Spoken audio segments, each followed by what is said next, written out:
On a vu la semaine dernière, on parlait de la passion, et c'était vendredi dernier. Vous y étiez vendredi dernier? Non. Qui n'était pas? Qui était là? Alors, donc vous avez tous vu la vidéo? Regardez sur YouTube. Mais si vous n'étiez pas au moment où vous avez vu la vidéo, j'ai les noms, c'est filmé là. Donc, allez voir la vidéo, ce message était bien, et je suis sûr que vous allez pouvoir vous régaler de ça, de voir que Christ, notre Pâques, a eu une passion pour nous, il s'est donné pleinement à notre vie, et puis nous-mêmes, nous devons avoir une passion débordante pour Christ. Amen. Vous êtes d'accord avec ça? La passion fait beaucoup de choses, vous savez. La passion nous ramène à la prière, la passion nous ramène près du cœur de Dieu, la passion nous ramène à l'écoute de Dieu, la passion nous ramène à l'écoute et à la lecture de son enseignement, la passion captive mes pensées, la passion doit reprendre la place sur toutes les autres passions qui l'ont détrônée, et la passion m'amène à poursuivre la sainteté. Et la sainteté, la passion pour Christ m'amène à le servir et à avoir l'onction de Dieu, celle qui donne une force de faire la différence dans un monde tel que le nôtre. Amen. Ça, c'est le message de la semaine dernière. Donc, je vous invite, ça, c'était un bon moment. Et la passion, elle est importante pour chacune de nos vies pour pouvoir vivre quelque chose de fort et de puissant. Amen. Donc, quand on est passionné, on est prêt à tout faire. Vous êtes d'accord avec ça? Et j'ai expliqué que j'étais passionné de Nadine, de l'amour que j'avais, c'était une amour-passion au départ quand on s'est connus, et c'est toujours, ça a empiré, je vous assure, et ça diminue pas dans un ferveur, au contraire ça devient plus profond, et j'étais prêt à traverser 2 heures de marche dans la neige en Haute-Savoie pour aller la rencontrer, Nadine, pour aller voir. Mais pourquoi? Parce que j'étais sûr que j'allais être accueilli, les bras ouverts. Mais j'avais la foi que j'allais être accueilli. D'accord? Si j'étais sûr que ça n'allait pas marcher, je ne me serais pas cassé la tête après les heures de boulot, à partir à pied et me taper 2 heures de marche, même dans la neige, en Haute-Savoie, pour aller la rencontrer. Vous êtes d'accord avec ça? On ferait tous pareil. D'accord? Donc la foi est importante. Vous voyez, la foi dans ce qui se passe et dans l'action que je vais mener. Faire une action, c'est une chose, mais croire que vraiment que ça va se produire, ça s'appelle la foi. Or, sans la foi, il est impossible d'être agréable à Dieu, car il faut que celui qui s'approche de Dieu, lui croit en Dieu et qui croit que Dieu existe, et qu'il récompense ceux qui le cherchent. Moi, j'ai une récompense parce que je cherche l'humanité. Et je crois que Dieu fait exactement la même chose. Il faut la foi. Ça ne sert à rien de venir le dimanche matin, ça ne sert à rien de venir le jeudi, ça ne sert à rien de venir à une rencontre dans la présence de Dieu si vous n'avez pas la foi, qui est le révélateur de ceux qui le cherchent. Si vous le cherchez, vous allez le trouver. Si vous cherchez, vous le trouvez, faites gaffe.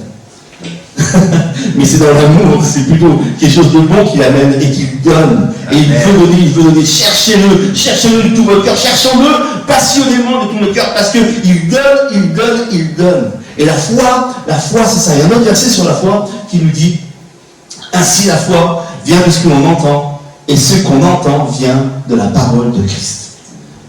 La foi est communiquée lorsque je lis la parole de Dieu, lorsque je lis les histoires, lorsque l'histoire biblique m'est révélée. La Bible n'est pas simplement un texte, un mot ou une page écrite, elle est esprit et vérité. Quand je me nourris de la parole de Dieu, il y a quelque chose qui vient, il y a quelque chose qui se passe en moi. Ce n'est pas un livre magique, mais c'est un livre d'onction. C'est un livre qui amène la puissance, c'est quelque chose qui amène, quand je crois, par la foi, je lis la Bible, par la foi, quand je rentre dans cette action-là, pas simplement en mode de lecture dans une bibliothèque, mais quand je veux, Seigneur, parle-moi à travers, il y a quelque chose qui se produit. Il y a quelque chose qui vient en moi, il y a quelque chose qui me nourrit, il y a quelque chose qui m'élève, il y a quelque chose qui est formidable. Alors il nous faut la foi, il nous faut la passion, mais sans la foi, ça ne sert à rien. Vous êtes d'accord avec moi? C'est bien, je peux continuer? Je continue. On va lire 2 histoires, on va parler de 2 histoires ce matin, qui sont dans la chronologie un peu de ce que l'on vit en ce moment, après la Pâque. Ça s'est passé, il y a eu la Pâque, il y a eu la Passion, il y a eu tout ça, et puis il y a eu à un moment donné, quelques jours plus tard, cette histoire dont je vais vous dire, après la résurrection de Jésus-Christ, c'est l'histoire des disciples d'Emmaüs. Pourquoi d'Emmaüs? Parce qu'ils partaient en direction de ce chemin-là. Et voici, je vous lis le texte qui est dans l'évangile de Luc, au chapitre 24, au verset 13, vous pourrez le relire chez vous. Et voici que ce même jour, 2 d'entre eux allaient dans un village nommé Emmaüs. C'était 2 disciples, d'accord? Ce n'étaient pas des apôtres, c'est 2 disciples, d'accord? C'est tout simplement 2 disciples. Ils étaient éloignés de Jérusalem de 60 stades. Ils s'entretenaient de tout ce qui s'était passé. Il y avait eu la Pâque, donc il y avait eu Jésus crucifié, Jésus ressuscité, enfin tout ça. Ils étaient en train de s'entretenir de ce qui se passait alors qu'ils marchaient en chemin. Pendant qu'ils s'entretenaient et discutaient, Jésus s'approcha et fit route avec eux. Mais leurs yeux étaient empêchés de le reconnaître. Il leur dit, quels sont ces propos que vous échangez en marchant? Et ils s'arrêtèrent, l'air attristé. Waouh!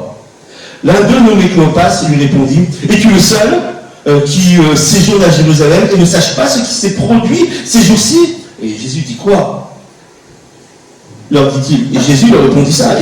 Et cela dit, ce qui s'est produit au sujet de Jésus de Nazareth. Ils ne se rendent même pas compte qu'ils sont en train de parler à Jésus. Donc regardez, un peu dans l'état où il devait être. Et qui était le prophète puissant en œuvre et en parole devant Dieu et devant tout le peuple. Et comment nos principaux sacrificateurs et nos chefs l'ont livré pour être condamné à mort, ils l'ont crucifié. Nous espérions que ce serait lui qui délivrerait Israël. Mais avec tout cela, voici, le 3e jour, cet événement se sont encore produits. Il est vrai que quelques femmes d'entre nous nous ont fort étonnés. Alors qu'est-ce qui se passe? Pourquoi elles nous ont fort étonnés? Elles se sont rendues de bon matin au tombeau et n'ayant pas trouvé son corps, elles sont venues dire que des anges leur avaient apparu et qu'on avait déclaré qu'il était vivant. Quelques-uns de ceux qui étaient avec nous sont allés voir au tombeau et l'ont trouvé exactement comme les femmes l'avaient dit. Je dis que les hommes, il fallait qu'ils confirment ce que les femmes disaient. Ils auraient pu les croire tout de suite, mais à l'époque, ça ne marchait pas comme ça. Alors Jésus leur dit, hommes sans intelligence et dont le cœur est lent à croire tout ce que l'on dit des prophètes. Vous êtes lents à croire tout ce qu'a dit les prophètes. Le Christ ne devait-il pas souffrir de la sorte et entrer dans sa gloire? Et en commençant par Moïse et par tous les prophètes, il leur expliqua dans toutes les Écritures ce qui le concernaient. Lorsqu'ils furent près du village où ils allaient, il parut vouloir aller plus loin. Mais ils le pressèrent en disant « Reste avec nous, car le soir approche, le jour est déjà sur son déclin. » Il entra pour rester avec eux. Pendant qu'il était à table avec eux, il prit le pain, Jésus, dit la bénédiction, puis le rompit et leur donna. Alors leurs yeux s'ouvrirent et ils reconnurent. Wow. Vous avez vu? C'est une sacrée histoire, d'accord? J'espère avoir pas trop... Parce qu'en même temps, je réfléchissais en même temps que je le dis, en tout cas ça fait des coupures, mais cette histoire est formidable. Les gens sont à Jérusalem, ils voient ce qui se passe, ils ont vu ce qui s'est passé, ils comprennent pleinement ce qui se passe. C'est des gens qui sont... Si Jésus leur reproche en disant « homme sans intelligence », c'est qu'ils sont conscients, et Jésus connaît chacune de nos vies, et c'est pertinemment à chacun de quoi nous sommes faits. Quelle est notre histoire, de comment nous sommes faits. Il ne va pas dire, ah, tu es sans intelligence, mais si tu ne connais pas, il ne peut pas te le dire. Mais s'il le dit, c'est parce que ce sont des gens qui sont, qui ont appris, qui connaissent et qui savent ce que les prophéties annoncées dans le passé et qui se sont réalisées. Et aujourd'hui, on a juste à se dire, mais alors, si tout s'est réalisé, ça avait été annoncé qu'un homme viendrait, qu'il allait mourir sur la croix, qu'il allait ressusciter et que c'est le sauveur du monde. Si c'est annoncé, vous le voyez. N'êtes-vous pas dans la joie de dire « Waouh, le Sauveur est arrivé ?» C'est formidable. En plus, avec tous les miracles qu'il a fait, ça a été annoncé qu'il viendrait, qu'il naîtrait d'une vierge, ceci, cela. Tout a été annoncé. Qu'il viendrait de Nazareth, qui était de la descendance de David. Toute l'histoire a été racontée. Pendant des années, des centaines d'années, toute l'histoire a été annoncée par prophétie. Et un jour, tout se réalise. Et quand tout se réalise, il meurt, il ressuscite. Les femmes vont voir, parce que c'est les seules la première à croire cela, et à le voir. Elles vont le raconter aux hommes, les hommes même pas vont croire les femmes, et eux-mêmes vont voir, et même s'ils ont vu, ils vont toujours pas croire. Et eux, ils sont en train de partir dans la défaite. Ils sont là dans une défaite totale, en train de se dire, vous croyez que c'était lui, puis c'est pas lui. Vous imaginez? Jésus vient les rejoindre sur le chemin, et Jésus ce matin fait exactement la même chose avec chacune de nos personnes. Il nous rejoint sur notre chemin. Il nous rejoint sur notre chemin. Sur notre chemin de foi. La foi est importante. Parce qu'elle met la parole de Christ, mais la foi est importante. Pourquoi? Est-ce qu'il est bien le rémunérateur? Est-ce que c'est bien lui? Est-ce que je ne suis pas en train de rêver? Est-ce que ce n'est pas des fables? Est-ce qu'on ne m'a pas raconté... C'est quoi l'histoire, en fait? Je me suis bien senti dans le moment où on m'a raconté cette histoire, et puis finalement, il est où le sauveur? Il n'est plus là. Il n'est pas là. C'est faux, c'est pas vrai. Il n'y a pas longtemps, là il se passe 3 jours. Et quelques temps plus tard, l'incrédulité est déjà revenue. Pourtant, Christ a fait des miracles pendant 3 ans. Il a fait des choses incroyables.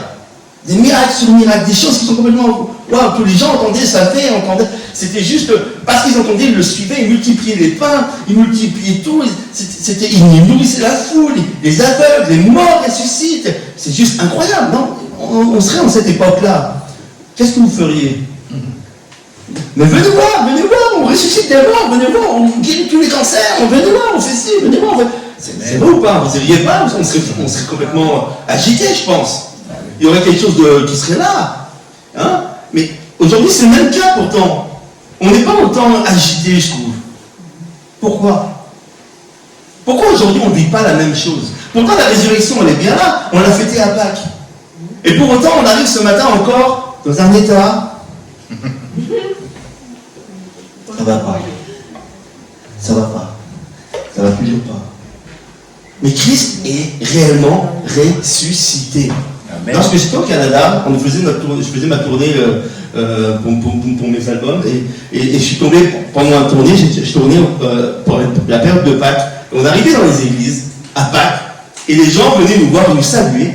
Ils ne nous disaient pas bonjour. Ils prenaient la main comme ça, ils disaient Christ est vraiment ressuscité. Amen. Et ils ne disaient pas comme ça, ils disaient vraiment Christ est vraiment ressuscité là. Et tous, c'était marrant parce que nous, Français, on n'avait pas l'habitude d'abord de célébrer la Pâque et de le dire clairement comme ça, c'était pas dans notre habitude. Et là, on était vraiment étonnés, frappés. Christ est vraiment ressuscité. Je vous le dis ce matin, Christ est vraiment ressuscité. Amen. Oh là là, quelle ambiance! C'est chaud. On est loin du stade de Vélodrome, hein? Ouais! Oh, ils ont marqué, ça touche personne, ça guérit personne, ils n'ont rien fait. Nous, on parle d'un Christ qui a vaincu la mort et qui nous amène, nous tous, dans la vie éternelle. Amen. Dans une qualité de vie présente, qui nous propulse dans le futur. Oh. Donc,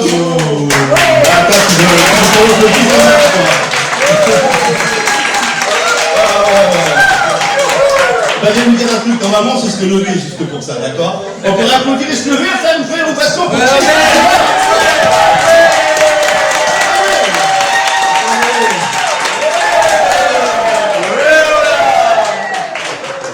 blaguer, on peut vous rasseoir ici. Alors pour les personnes qui viennent pour la première fois, quand on dit qu'on se lève pour chanter, on est obligé de rester debout, tu peux t'asseoir quand tu veux. Hein. C'est juste que on n'est pas comme dans le milieu autre où on dit debout, assis, debout. Non, là tu fais comme tu veux, d'accord? Non, parce que peut-être qu'ils ne savent pas, ils sont restés debout pendant qu'on chante. Mais oh, franchement, on parlait de passion la semaine dernière.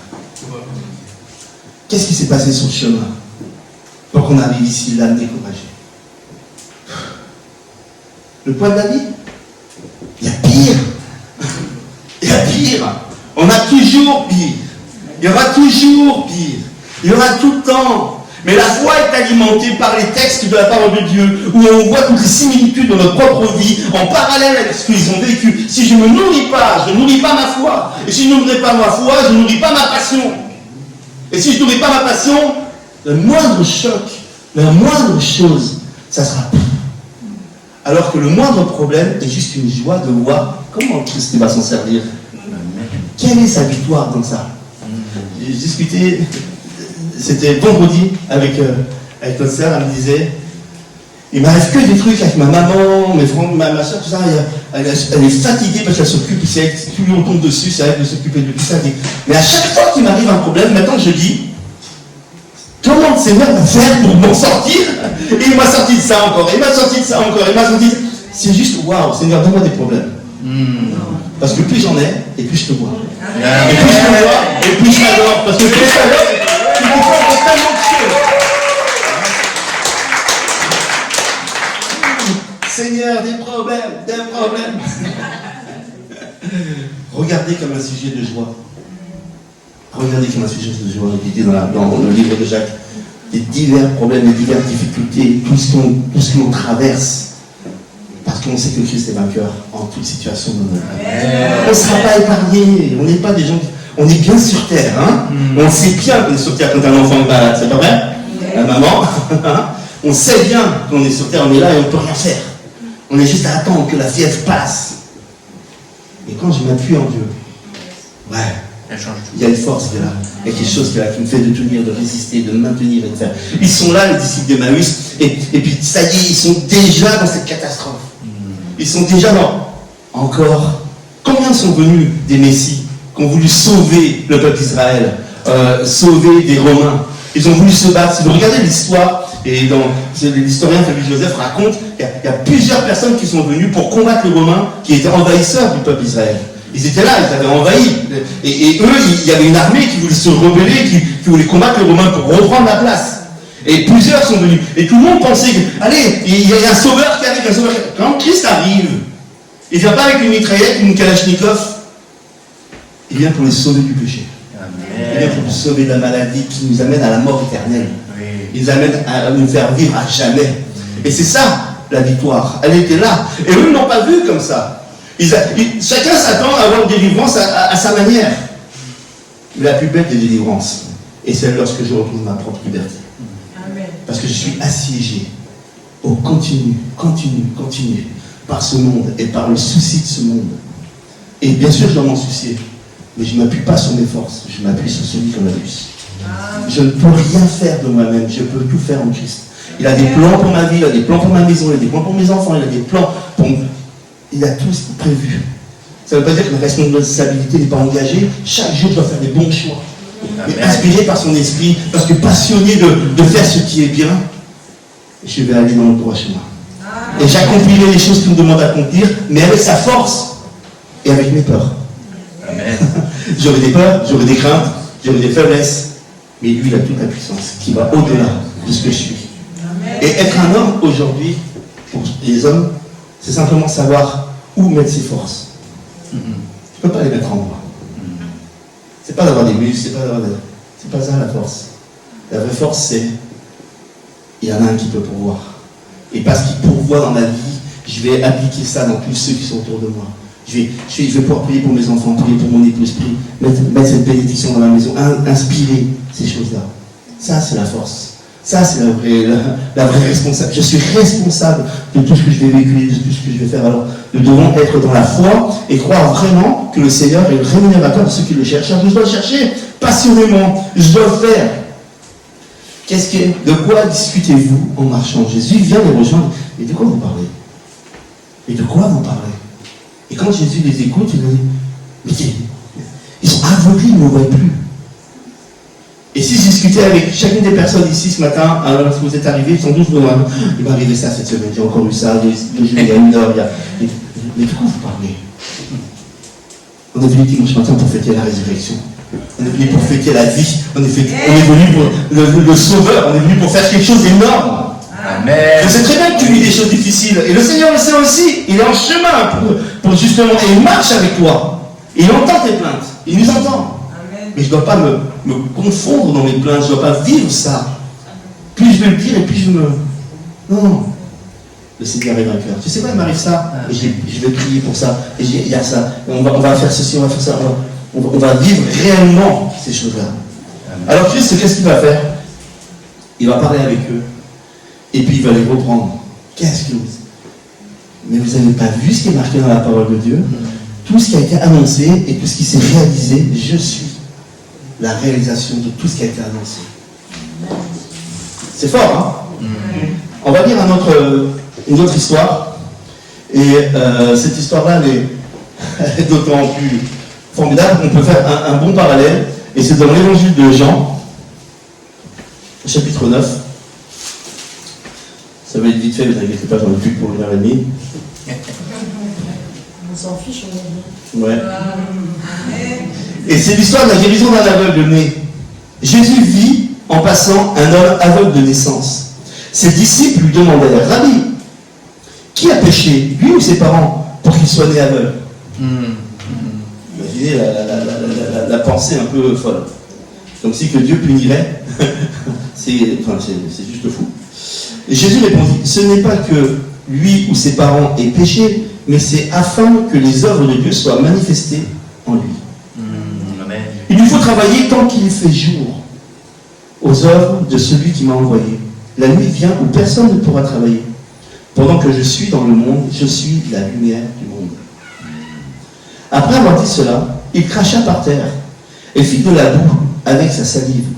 Puis il appliqua cette boue sur les yeux de l'aveugle et lui dit, va te laver au réservoir de Siloé. Ce qui s'y traduit par le réservoir de l'envoyé. Il y alla, se lava, et quand il revint, il voyait.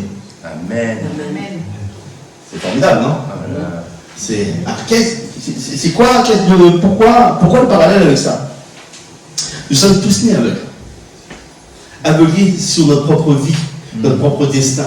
Aveuglés par le fait que nous sommes les enfants de l'homme déchu et de la femme déchue. En Éden, lorsqu'ils ont décidé de désobéir à Dieu, ils ont manqué de but, ils sont partis sur un autre chemin que celui que Dieu avait prévu pour eux. Et nous-mêmes, nous sommes les descendants de tout ça. Et nous-mêmes sommes partis avec ce chemin-là. Et notre famille entière de naissance, Adam, papa Adam et maman Ève, ils nous ont amenés dans un chemin, une direction qui n'était pas la bonne. Et nous sommes tous issus de cela. Et c'est carrément opposé à la volonté de Dieu, naturellement. Donc du coup, on est aveuglé par la volonté de Dieu. Autant nos pensées à nous sont à droite, que lui se pensait à Dieu sont à gauche. Et carrément à l'opposé. Ça n'a rien à voir. Et c'est ce qu'ils nous disent dans cette histoire. C'est que nous sommes nés comme ça, mais Christ est venu pour mettre la lumière sur les choses qui sont aveugles.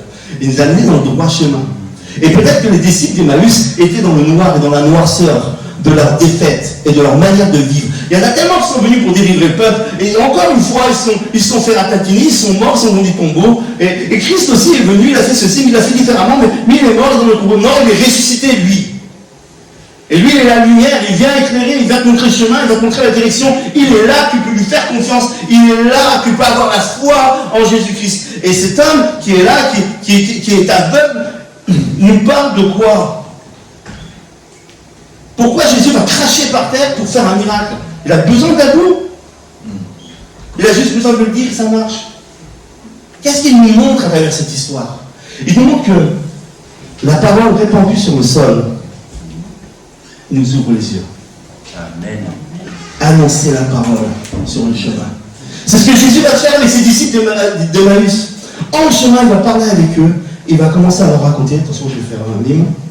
Il va commencer à leur raconter toute l'histoire du début jusqu'à la fin, jusqu'à ça, de Moïse jusqu'à Christ qui sort du tombeau. Il raconte la prophétie totale, tout ce qui a été annoncé, tout ce qui a été réalisé. Il est en train de susciter en eux la foi. Il est en train de redonner la lumière à leur vie. Il est en train de rallumer quelque chose en eux qui, je vais me mettre à croire, parce que la parole vient de la parole de, la foi vient de la parole de Christ.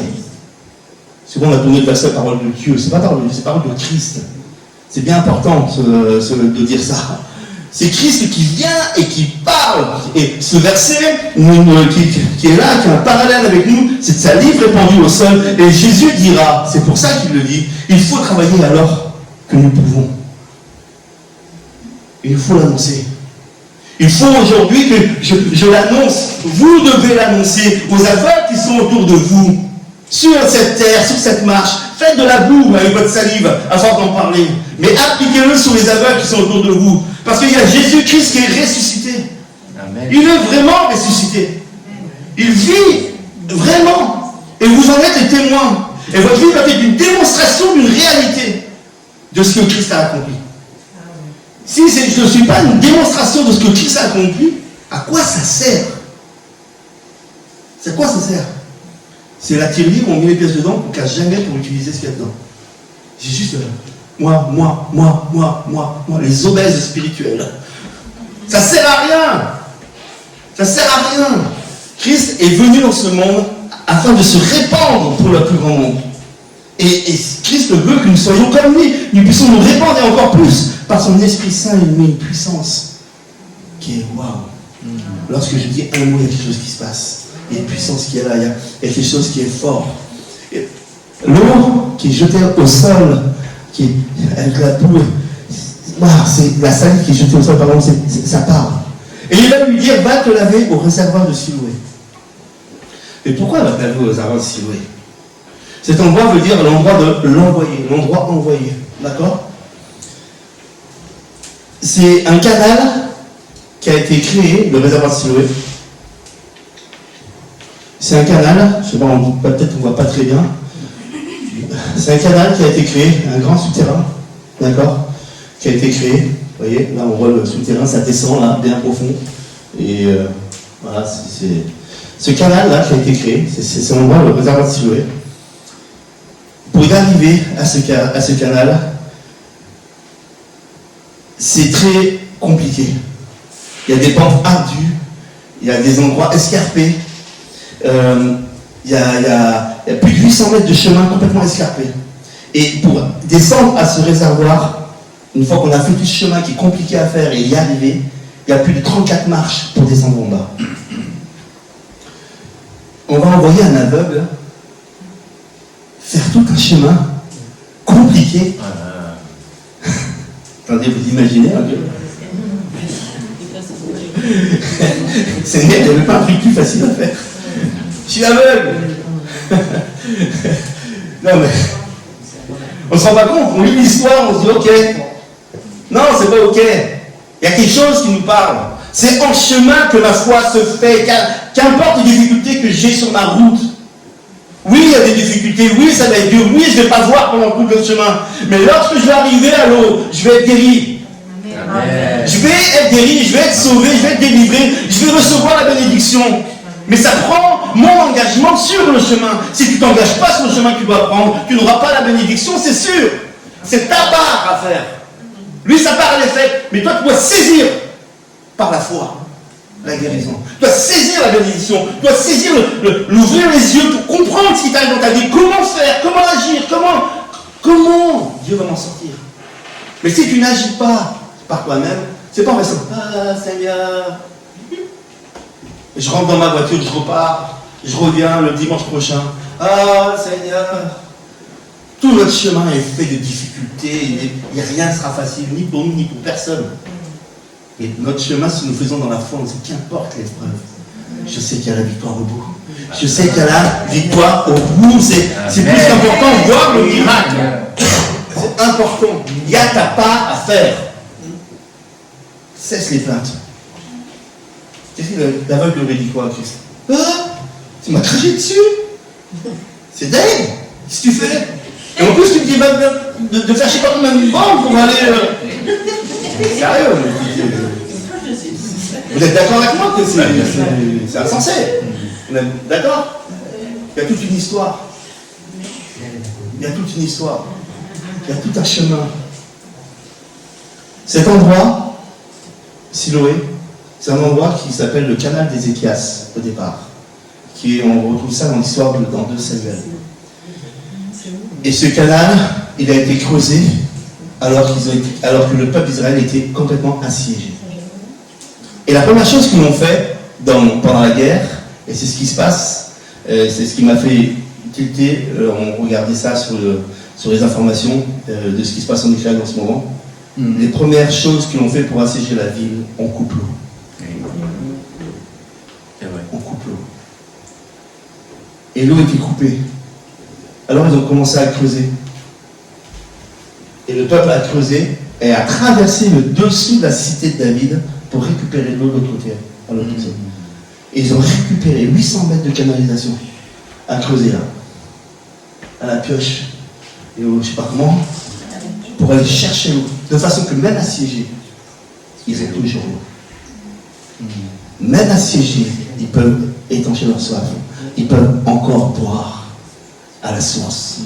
Et peut-être tu es assiégé ce matin par tes soucis, tes problèmes, la difficulté que tu vis. Mais Christ a déjà tout accompli. Même assiégé, il y a une eau pour toi ce matin. Amen. Tu vas pouvoir boire la source ce matin. Tu vas pouvoir te restaurer. Qu'importe si l'ennemi est à tes portes, il a tout bloqué. Mais toi, tu vas te nourrir. Amen. Dieu a pourvu et pourvoira tout le temps. Sans arrêt. Pourquoi il nous envoie là? Pourquoi il nous envoie à cet endroit-là? À cet endroit-là, quand le peuple d'Israël était assiégé, David est arrivé avec ses troupes. est passé par cet endroit secret pour pouvoir reprendre la cité entière et l'appeler enfin la cité de David. Il est venu par cet endroit-là pour délivrer et amener la délivrance au peuple. Et ça s'appelle l'endroit envoyé. David était l'envoyé. David, c'est une typologie de Christ. C'est une image de Christ dans l'Ancien Testament. On retrouve des similitudes de comment Christ va faire dans le futur. Et c'est quand même, ça s'appelle la typologie. On voit beaucoup d'histoires qui sont la même chose. Josué, c'est le même mot que Christ, que Jésus. D'accord, ça veut dire les mêmes choses, sauveurs. Il y a des mots qui sont faits et on voit les mêmes images, les personnes qui font les mêmes histoires. Et c'est représenté après dans le futur. Ça s'appelle la typologie de Christ. Et on voit que David va faire la même chose. Il va arriver, il va traverser là. Ouais, hein, c'est fou, hein. Vous savez comment il s'appelle ce canal maintenant? On appelle ça le passage de Marie. De Marie. Christ ne serait pas passé par Marie par hasard. C'est fou comment l'historique, c'est moi quand j'ai pas dit, je me dis mais c'est pas possible. C'est toujours, il y a toujours des trucs dedans. La Bible c'est extraordinaire. 2 Samuel, juste je vais vous faire ça, je vais vous le faire. Je n'avais pas prévu, mais je vais vous le dire.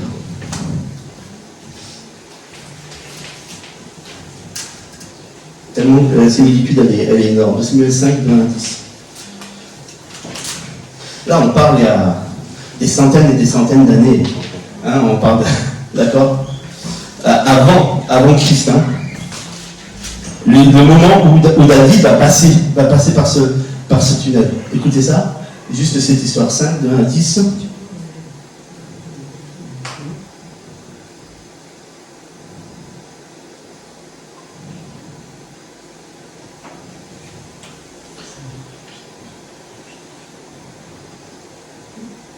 Écoutez ça. Ça, c'est quand il est venu et qu'il a délivré. J'espère que ça va vous parler, que je vais bien vous donner. Le roi David conclut une alliance avec eux à Hébron. C'est à l'endroit où se trouve le départ du tunnel. Devant l'Éternel. Et donnèrent l'onction à David comme roi sur Israël. David était âgé de 30 ans lorsqu'il devint roi et il régna 40 ans. Jésus s'est baptisé à quel âge? 30 ans. Et combien de jours il a été dans le désert? 40. D'accord. On voyait la typologie. David était âgé de 30 ans lorsqu'il était roi et il régna dans 40 ans. Allez, bon, il régna sur Juda 7 ans et 6 mois et Jérusalem et il régna 33 ans sur tout Israël et Juda. Jésus est mort à 33 ans. Bon, et le roi marcha avec donc tout ça, et là c'est le moment où il va s'emparer des forteresses et de la cité. Toute cette histoire nous parle. Et quand Jésus l'envoie là-bas, nous ça ne nous parle pas, parce qu'on n'a pas les historiques du territoire. Mais eux ça leur parle. Vous voyez? Eux ça leur parle, j'ai délivré mon peuple par cet endroit-là. Pourquoi? Parce que voici, et voici mon royaume. Le peuple d'Israël, la cité David, on parle du royaume de Dieu dans lequel nous appartenons. On parle de la même chose. Toutes ces similitudes sont là. La parole est importante pour ouvrir nos yeux. Et ces hommes qui étaient désabusés croyant encore vivre dans une défaite et faire un parallèle avec leur vie, ces disciples d'Emmaüs étaient pareils. Sébastien, si vous le préparez, c'est maintenant. Merci. Et les disciples d'Emmaüs étaient complètement désabusés. Ils disaient, waouh, encore loupé, encore pas là, encore le chemin va être long, encore on va nous assiéger, encore c'est... Non, la victoire est liée, c'est lié. Amen. Arrête de penser ça. Arrête de tourner dans ton esprit. Si tu reprends la parole de Dieu, tu verras qu'elle s'applique pleinement. Et la parole de Dieu va nourrir ta foi. Et tu ne vas pas juste raisonner sur ce que tu as vu, tu vas croire sur ce que tu as entendu. C'est pas pareil. Ce n'est pas pareil. Tu vas croire. Ouais? Vous avez envie de croire ce matin? Amen. Moi, je veux croire ce matin. Moi, je veux croire ce matin.